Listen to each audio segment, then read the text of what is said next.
All right, welcome in. Late Kick is live. It is Thursday night. It is July 9th, the year of our Lord 2020. This is going to come as a shocker, but read the marquee. Yes, we do indeed have a jam-packed show tonight. We, of course, are going to lead momentarily with the big, and in some cases, I'm told, shocking news out of Big Ten country today. We are also going to rank 1 to 14. Not one of those halfway jobs we sometimes do. 1 to 14.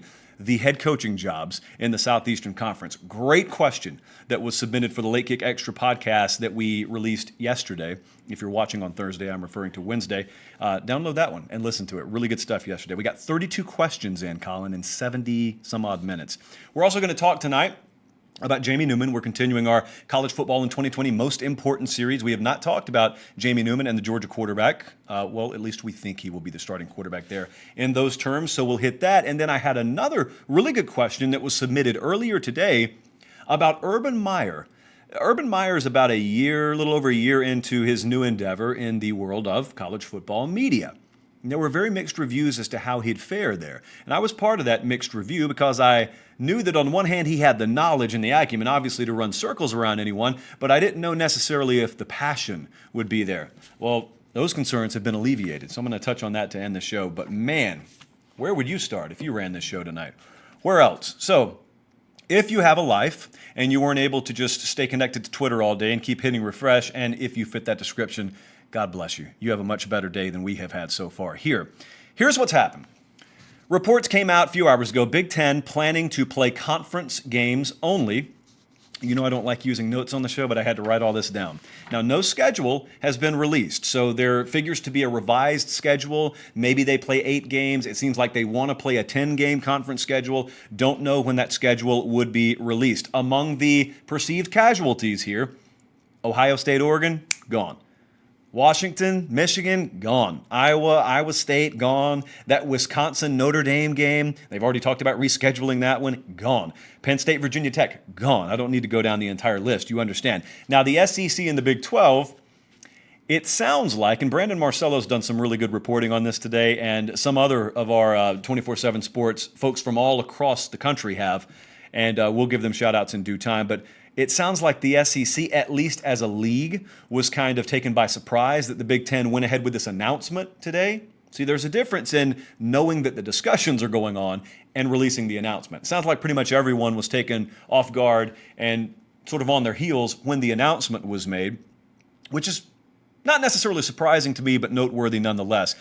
Per Brett McMurphy at Stadium reports that the ACC is probably heavily leaning towards going this route. No official announcement yet. And again, Brandon Marcello, if you want the latest up-to-date fact-based reporting on this, I would just follow his Twitter account. The guy's been a step ahead of virtually every curveball that's been thrown at us, to use a different sports analogy here. Chip Brown over at Horns 24/7 has some really good stuff out in the last couple of hours about the Big 12 side of things. So there's in fact, there's not a lot of really good reporting going on. There's some good reporting going on, and then there's a lot of, just the seals that clap in unison and pretty much regurgitate what the few out there are reporting. It's the 595 rule we've talked about here. So there is no real authority on this, and with that, let's dive in. My takeaways, this is going to be very free-flowing. The first thing I thought when I saw this is G5s are screwed. FCS programs could very well be screwed here.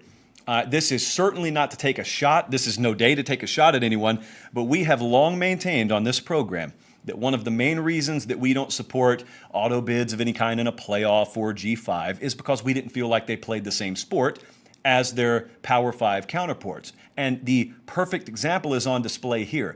If you need to lean on a pillar in order to support your very existence, you're not equal to that pillar. So this is not necessarily the day that I want to spend 10 minutes on that subject, but it's a perfect case study.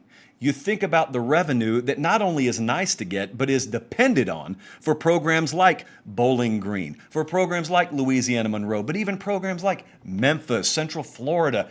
What happens there? I don't know. I have no clue what happens there. Now, I'll tell you one program that I saw a lot of people resort to talking about that I don't think is in trouble is Notre Dame.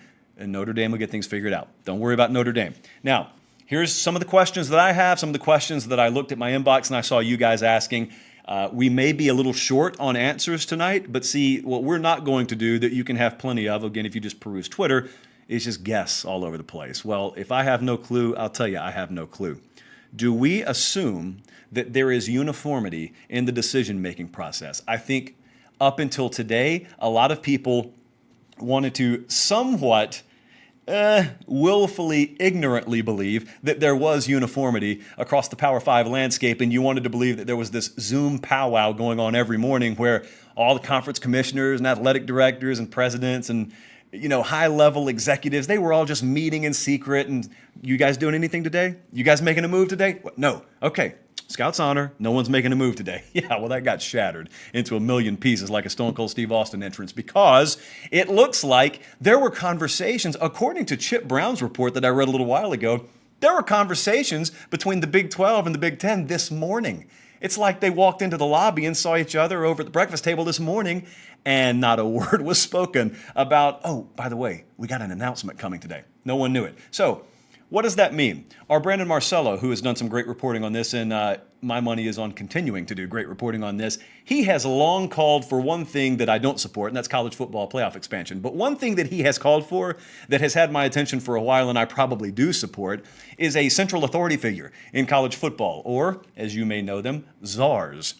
Who would it be? Who would decide that? I don't know. But it is a 5-alarm cluster right now when you don't even have the commissioners and leadership of one Power 5 conference so much as disseminating to the other Power 5 conferences, heads up, in 30 minutes, just give me a 30-minute heads up. We're going to make a move. We're going to make an announcement. So there is no uniformity. There is no decision-making, and I'm going to let you know, and I'm going to let you know. That's out of here. So with that in mind, we ask this. It was assumed, I was doing a hit with Mark Ryan on ESPN Upstate today, pretty much as this news was breaking, and one of the things we talked about that I'm going to be bold enough to tell you I don't have a clue on right now is, number one, will every Power 5 conference follow suit? I think the general consensus now is it's not a matter of if but when that happens, but it's not a foregone conclusion quite yet. If they don't, then what happens to out-of-conference scheduling and whatnot? Now, if they do, we understand no one's playing any out-of-conference games. I don't know that everyone necessarily has crossed the bridge publicly or behind the scenes to just deciding, forget about it, we're going out of conference only. And reading between the lines, it sounds like there was some moderate to severe aggravation in the conference offices of maybe the SEC, Big 12, etc., that this move was made because they don't want to punt quite yet on the concept of playing out of conference games. And then you think, I saw this idea floated around a little bit. I told some of our guys I was thinking the same thing earlier today. You think about conferences like the SEC and the ACC that geographically overlap each other already, and you obviously have a number of out-of-conference tie-ins, whether it be Georgia, Georgia Tech, South Carolina, Clemson, Florida, Florida State, etc. You already have a lot of annual rivalry games there anyway. You wonder, if you could standardize the health guidelines between conferences, who's to say that the ACC and the SEC don't say, well, you know what? If everyone wants to play a couple of out-of-conference games and the overall landscape allows us to do that later in the year, well, are you free tomorrow? I'm free tomorrow. You got 14? I got 14. 3 or 4 of ours are already hooked up, so yeah, let's see what we can do. I don't know that that's a bridge that's necessarily been burned. I think that the lighter fluid is already in place and the matches have been purchased. I don't think that the bridges have been burned yet. Now, as for the Big Ten's schedule, and theoretically, if everyone else makes this move, other conferences' schedules, I don't know how this is handled. I don't know if it's a mess and it looks like, death by 100 baseball bat swings, or if just one announcement's made and here's our conference schedule. But it does at least, if this is going to go off without a hitch, it does at least give you some ray of sunshine of knowing, well, everyone loves the NFL schedule release date. Maybe we'll have a college football conference schedule release date. It's got to happen sometime. They got to get figured out first, but it's got to happen sometime. But here's what I was talking to Colin about a little while ago. Now, if you're in the camp that believes, oh, we're not going to play football, then this is irrelevant. If you're in the camp that believes we're going to play it, but it's definitely going to be delayed, this also may be irrelevant. But if there's one thing that you can take away from these announcements, and this was the first but won't be the last, if there's one thing you can take away from that announcement, if you woke up this morning and you had taken a lot of this silence over the last few days to mean that everyone was kind of quietly shifting their attention to the spring, well, this shreds that into a million pieces. Pretty obvious people's focus is on the fall and having a fall football season. Whether that happens or not, that's another discussion for another show. But here's what it does. What it does is it also puts on the table the question of when do you start? And I think when you go with an 8 or 10 game schedule, the goal has to be start that thing as soon as you can. It's obvious in listening to some of the language out of the Big Ten today. They want to start it as early as they can. In this industry, if we're stacking a show, we have this concept called the accordion concept. And basically what it is if we're stacking an hour-long show, we know where the commercial breaks are, we know what our runtime is, we want to put a topic at the very back end of an hour that we could shrink to 5 minutes if we wanted to, or we could expand it to 15 minutes, i.e. the accordion. It expands, it contracts. I'll tell you who's a good accordion player is Bruce Hornsby. Tears it up on piano, but he knows accordion too. The season could very well be an accordion season if you can start it early enough. If you got a 10-week season or a 9 or an 8-week season and you start it in early September, well, then you give yourself so much wiggle room if you do have a delay, if you do have a stoppage, if you do have to make an unforeseen move. But if you start it and you have X number of dates to get in X number of games and the games and the X's really match, then you don't have much wiggle room. So that was what a majority of people's initial reactions consisted of today. But here was mine. Everyone's thinking that. I'm thinking that too. But what I thought about is, let's say we get the season off the ground. Anytime someone's flown for the first time, or maybe you've flown for 100 times, but you're flying in severe weather for the first time, you're white knuckling it, and then here we go off down the runway, and you're just praying, and even though the math doesn't add up, you think there's no better than a 50-50 chance we even get this thing off the ground. But then it gets off the ground, and it's shaky, and it's turbulent, but finally you get above that cloud deck, and things smooth out, and you know, okay, we've at least got it off the ground. If we get the college football season off the ground, and we start speculating on things other than, hey, are we going to be able to play? And we start talking about actual football matters. Does anyone have the slightest clue how the college football playoff is going to be handled this year? More specifically, does anyone among us have the slightest clue how you're going to determine ratings if people are playing unbalanced schedules? Do any of you have any concept of how much more difficult it's going to be to determine something like a strength of schedule? Take Oregon, for example. You know, the Oregon Ducks were going to play Ryan Day's Ohio State Buckeyes. You see him here if you're watching the YouTube live feed in week 2. And no matter how soft you thought the Pac-12 conference schedule was going to be that Oregon may play this year, I'm spitballing here, even if you thought that conference schedule was Charmin soft, you were going to be able to have that data point of Ohio State. And no matter how much you criticized, it could be Clemson and Notre Dame too, no matter how much you criticized Clemson's conference schedule, they were going to have that data point against Notre Dame. And so we don't have those anymore. In all likelihood, especially with the Ohio State-Oregon example, how do you determine strength of schedule? A lot of times, conferences are bubbles, and rarely do teams exit their bubbles, but there is some overlap. And so you do have some overlapping of conferences where you can get some kind of comparative analysis. You don't have any of that. If things shake out the way it looks like they're trending, you don't have any of that. So now more than ever, I think, is a time to implement what I have long thought should be implemented anyway in the college football playoff selection and rating process. There are people who jumped the shark tenfold a while back when people started talking gambling in a mainstream fashion. Everyone wanted to have the hottest take on gambling.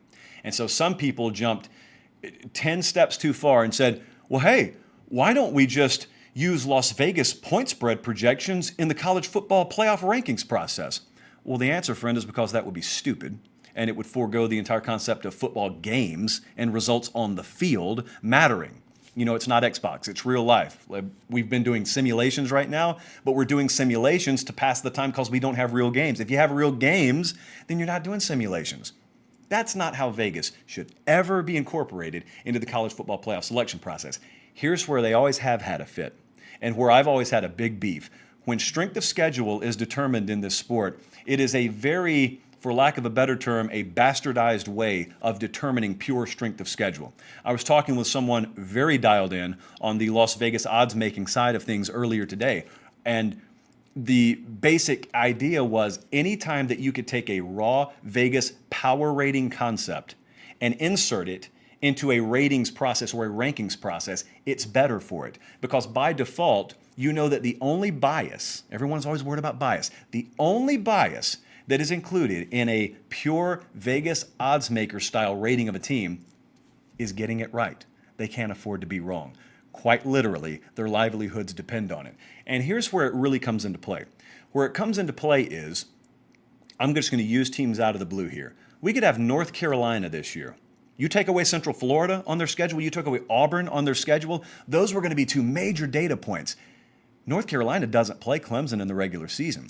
UNC, who a lot of people are high on to varying degrees, UNC could run the slate undefeated, and you could be sitting there and you could be asking yourself, where do we rank them? Because you could have a one-loss team in, let's say, the Big Ten, I call it the Big Ten East, or you could have a one-loss team in the SEC West, and you could try and be figuring out strength of schedule, and by default, since everyone has to play everyone else, like I could take a conference full of NFL teams, and not all of them would be undefeated. It would certainly be the strongest conference in the world, but without cross-pollination of conference schedules, you have no real way of knowing. And I'm not saying that using Vegas ratings to determine a strength of schedule is foolproof, but I do trust that process a whole heck of a lot more than just putting people in a room and just trusting that their eyeballs can tell me how good this team is, and this team is that I've played, and they're going off more than just well, how many points have they scored per game? What's their record? You know, all that's heavily impacted, obviously,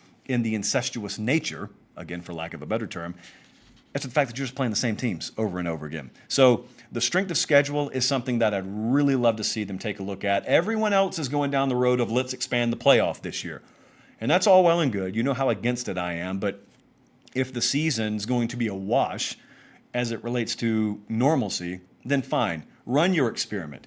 I get the sneaking suspicion that the outcome may be to the detriment of what your long-term wishes are. I guess we'll have more time to talk about that later. But if you want to go auto bids this year, if you want to try your precious 8-team playoff this year, I don't care. Throw an auto bid to the English Premier League. Why not? You want to give auto bids to everyone else? Try it this year. Just make sure you watch the first round of aforementioned playoff. But in conclusion, just remember, there aren't a whole lot of answers right now. And remember the 595 rule. Everyone's talking out there. A lot of folks have opinion. Very few facts. In fact, even in decision-making positions, sometimes it's pretty disgusting to see how unwilling decision makers are to take a stand on something. Now, I'm not telling you everyone needed to take a stand today. What I am telling you is it's pretty ridiculous that one domino falling precipitates 15 more dominoes falling. What does that tell you? There wasn't any new COVID-19 data released today. There wasn't some eye-opening presentation that was given to someone. There wasn't this platter full of new facts that came out. Everyone's waiting on everyone else to do something. The 95% are followers in our business and in that business. They're just waiting. They're petrified to be criticized, and so they don't want to make a move. The 5% are reporting fact, and the 5% on their side of the fence are the ones that are really sacking up enough to make a decision. So just because you see a tidal wave this way or a tidal wave that way, it doesn't mean that this entire army of people have come across some new data or new information. It means that a couple of people have come across new information, or a couple of people made decisions, and then everyone else said, all right, hitch up the wagon, time to follow. So that's where we are right now. No answers. No answers. I do strongly pray that all of a sudden you and I wake up over the span of the next 2 weeks and things have just drastically taken a turn for the better. I know right now predictions are that things are going to be hellish until the end of time, but you know, crazier things have happened. So I don't know, maybe we wake up a couple of weeks from now and things look much better than they do right now. What a fantasy world that would be, huh? Dare I say, we'd love for things to improve enough for conferences to rethink this decision. That sounds like a fairy tale at this point. All right, let's move on. So I was doing the Late Kick Extra podcast yesterday morning, woke up early and did it, and I was looking through the questions, And a lot of times I want to lead the podcast with a question that addresses a lot of different programs, a lot of different fan bases. And so obviously this one was really good. I'm going to read you the question, and I wanted to go longer form on it, and I figured that this was the proper time to do it tonight. The question was, Josh, if you completely ignored current rosters, you completely ignored recent results, and you only evaluated based on a natural path to success, how would you rank the jobs in the SEC? And so I thought about what my criteria would be, because there are two camps here. They're kind of two different groups of teams that I think you have to, clusters of teams rather, that you have to drop a program into. You got cluster A, you got cluster B, but I thought about what would matter to me. If I'm a premier coach and I have offers from all 14 programs, where am I going and in what order? The first thing that I want to know is your financial resources. Obviously, I got to get yeses to every request that I make. I have to have immaculate facilities, and not only immaculate facilities, but I have to have you committed to year-over-year upgrades. We have to assess this stuff year over year, because nothing in this conference and nothing in this sport stays the same. If we're number one right now and we don't move, we'll be number 6 5 years from now. I have to have access to talent, and I have to be able to recruit talent. And also, and this is fourth for a reason, I'd love to have an established premier brand. And I'd love to have a trophy case full of hardware. I'd love to have rich tradition. I don't need it, because if I'm one of the best in the business, I think I can establish our tradition.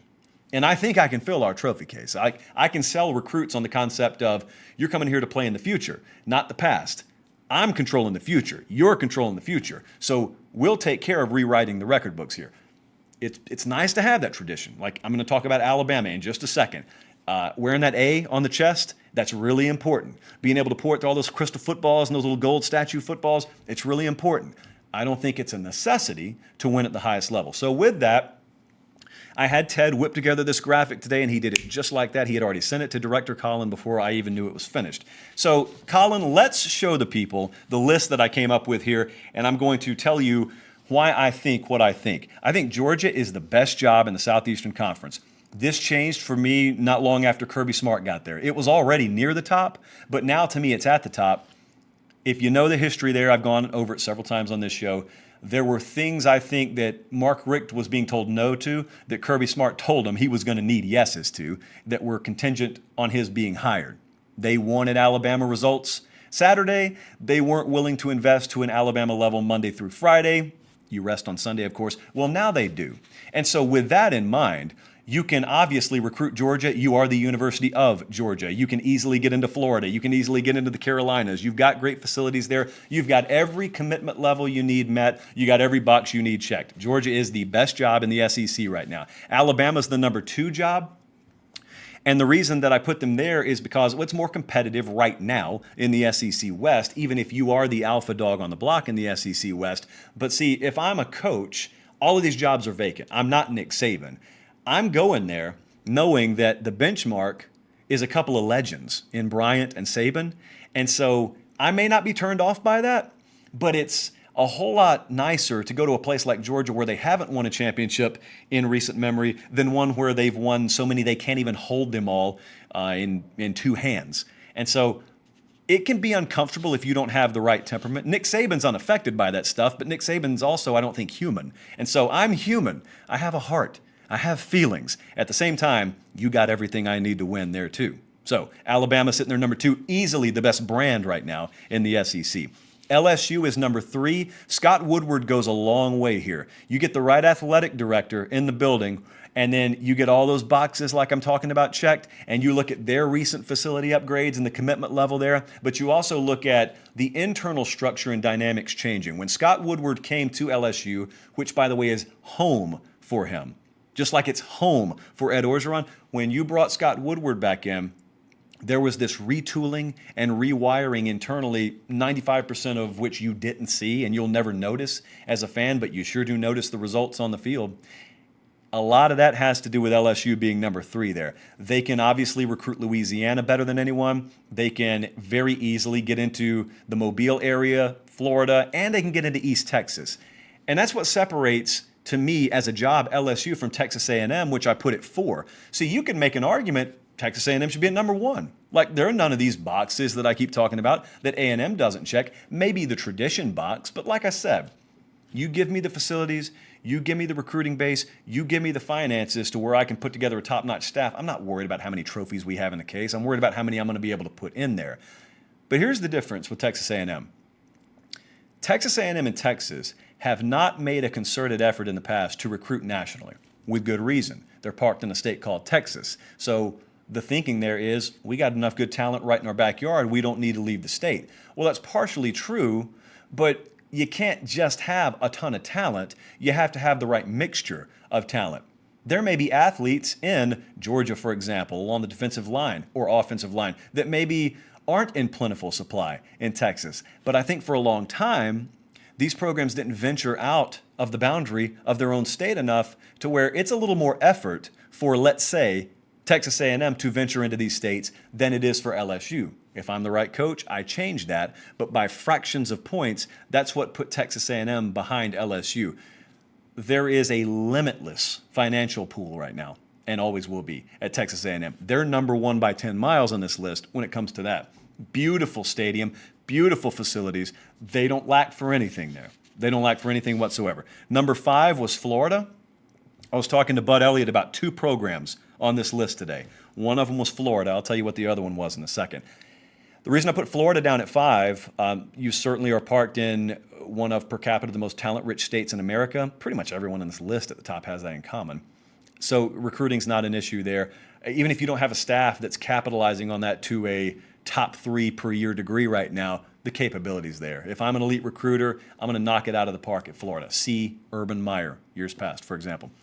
The only reason that I drug my feet a little bit on Florida is because up until recently, Florida fans know all about this, up until recently, with the change at athletic director from Foley to Strickland, there was some dragging of the feet on facility enhancements there. Now, they finally got the yeses, and they finally got it done, and it could be that 3 or 4 years from now, once I can see things progress year over year, it may be that I say, all right, well, if Florida is in tune in this category and this category, I could justify putting them as high as number 3, number 2, but right now I kept them at number 5 there, only because they're playing catch up a little bit with things that they should have had taken care of already. I put Auburn at number 6.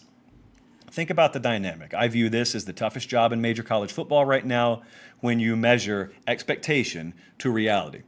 The investment's not an issue. Auburn invests to a plenty high enough degree to win at the highest level. It's the expectation relative to the reality. Think about what history says Auburn should be. And again, I'm talking about taking the jobs today. Today, you've got possibly the greatest dynasty in the history of the sport in your own state at your arch rival in Alabama. Georgia is on the precipice of being a national championship team. LSU just won a national championship. What does history say Auburn should be right now? History says Auburn should be a total afterthought. They're not. I think that's one thing that makes Gus Malzahn very underrated. But number 2, that's why it bumps the Auburn job all the way down to 6 right now. I mean, I can go places and I can get paid equal to or more than I get paid at Auburn and not have to deal with those shark-infested waters. That is brutal, just ridiculous. And I don't know who in the world you take and put there that's doing a better job, that would take the job and do a better job annually than Gus Malzahn. So that's the current set of affairs there. And the 7th team, and this is the last team in the first cluster, is Tennessee. Tennessee has got to reestablish their brand.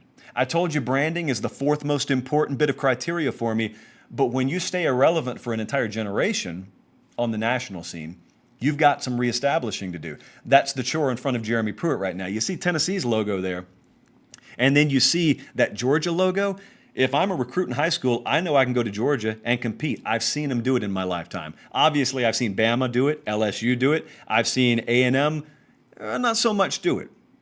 But I also know what A&M has over there, and I know it's in limitless supply. I have seen Florida do it in my lifetime. I hadn't seen Tennessee do it. And I haven't seen Tennessee be competitive a lot. Now, having said that, they obviously have the investment. They have the buy-in. They have nice facilities. None of these places in this top cluster are hurting for facilities, but you got to convince me to come there, or if I'm a coach, I got to convince you to come there over these programs, and that's a tough sell right now. establishing and reestablishing that brand that used to be for Tennessee, that's key in vaulting them up the ladder a few rungs right now. Now, that's the end of the first cluster. And the first cluster is essentially teams capable of winning a national championship. If things went right, like you may laugh at Tennessee and the concept of them winning a championship. No, not this year. I mean, if things were right, if you had the right guy in charge of that program for half a decade, Tennessee's in contention, as is Auburn, Florida, A&M, LSU, Bama, and Georgia. From 8 to 14, they're not. Probably right now, current state of affairs, everything goes right. 8 to 14, you're not winning a championship. But think about Kentucky. So this is the one I was talking about with Bud today. On the podcast, which was only 24 hours ago, I put Kentucky down at like 12 or 13. But Bud brings me a different perspective today. He was talking about the cushy nature of the job that Mark Stoops has. And they've done some writing on this over at Banner Society, and it's really eye-opening. You know, you're making, just to give you an idea, Mark Stoops right now is making about as much as Nick Saban made when he was hired at Alabama originally. He's making between $4.5 and $5 million a year for the expectation of winning, about 7 games a year. Win 7 or 8 games a year. There's an extension clause in his contract if he wins 7 per year. But what you're totally alleviated of is the expectation level. I mean, that's it. Win 7, win 8 a year, take us to a decent bowl game, we're happy. You get to live in Lexington, Kentucky, not a bad place to live. So all things considered, if you're not in the championship contention cluster, which I don't think 8 through 14 is there a better job? I was convinced of this. I changed my mind about that today. So Kentucky at 8 and South Carolina at 9. You know, South Carolina is kind of in Auburn's position, but from an investment level, from a resource level, probably a notch below Auburn. But when I say they're in their position, the expectation there is compete against Georgia and compete against Florida and compete against Tennessee. The difference is, whereas at Auburn, you know, the resource level by default and by necessity in the West is probably up a couple of notches. You know, even with recent additions at South Carolina, it's not on par with what they have at Georgia, obviously. And so it's tough, last year notwithstanding, tough to compete on a year in, year out basis. And from 10 to 14, I didn't even take a stand on the Mississippi schools. I know it said 10 and 11. They're interchangeable. I didn't even rank one over the other. And Missouri, Arkansas, and Vanderbilt rounded out 12 through 14. But you guys, obviously, there will be a lot of consternation and debate about that. You let me know in the comments section what you think. But here's what I ask. I don't mind you telling me I'm wrong, and this is a matter of opinion. I don't know that you can be wrong or right. I don't mind that. Give me logic-based counterpoints. I don't need to hear you're an idiot, Y-O-U-R, and then that's it, and you're gone. You tell me I'm wrong all you want to. Let me know why, and let me know what you think. That's what a comment section is for. That's why God invented them. So let's move on here, and let's talk about, actually staying in Athens, Georgia for just a second. We have talked about a number of players.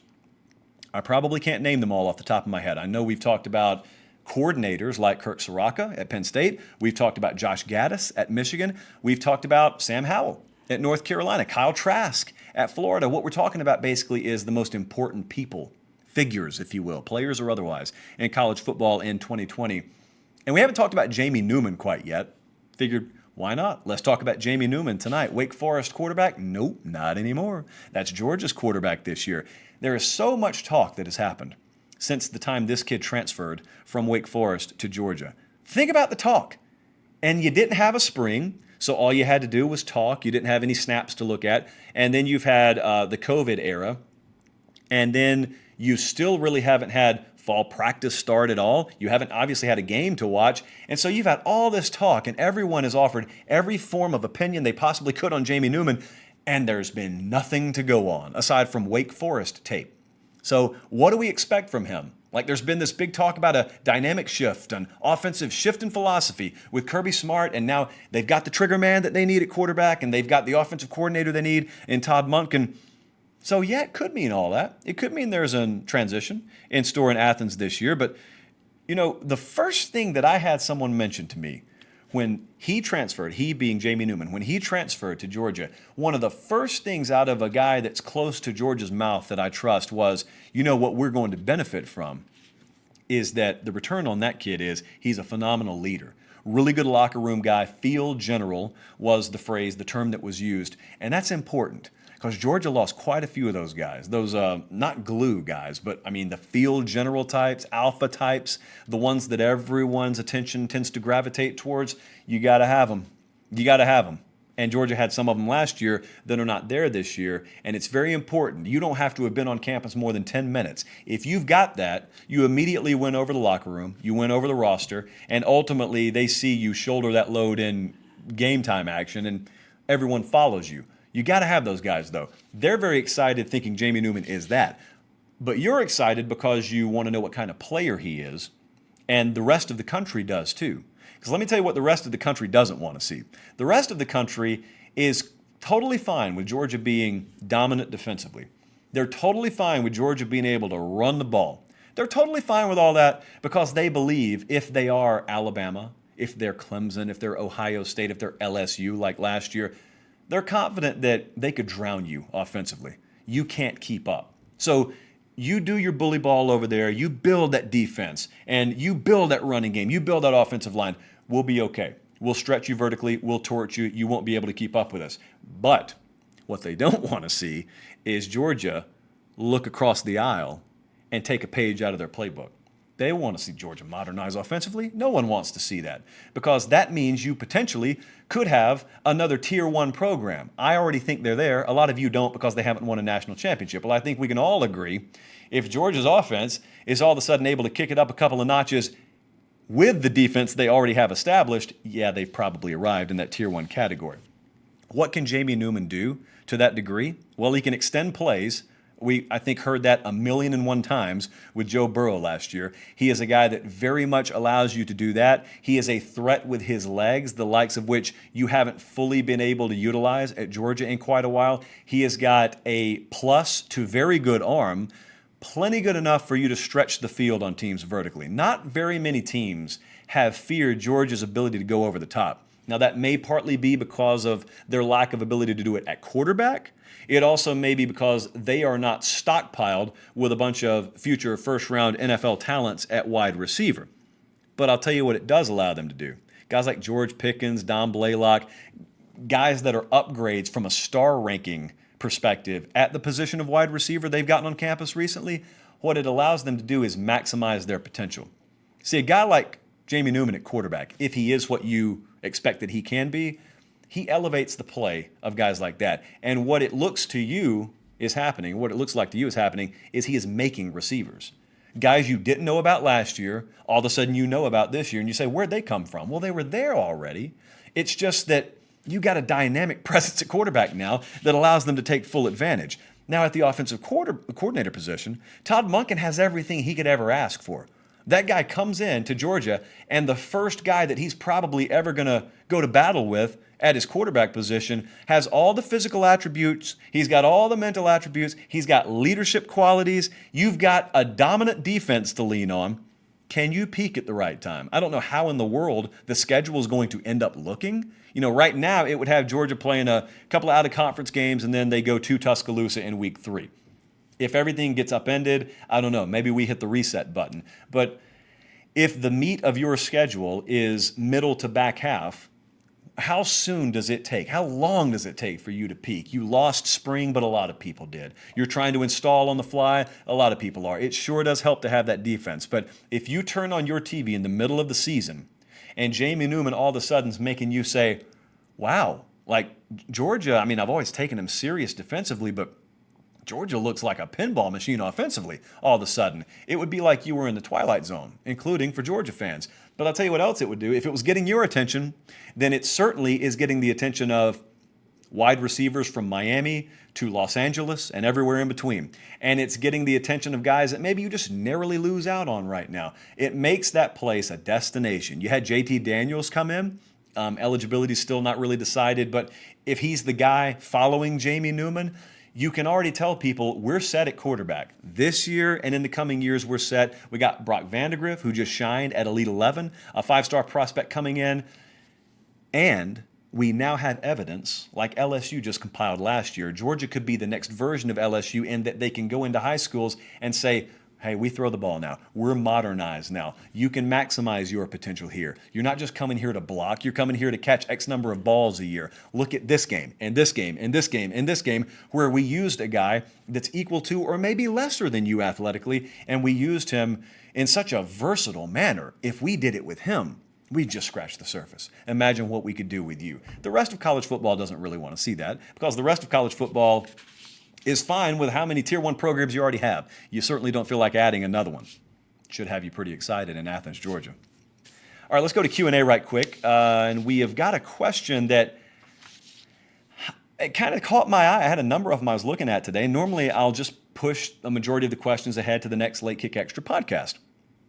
But I thought this one, especially in light of some analysis I've seen in the last 48 hours, I thought this one bore some attention tonight.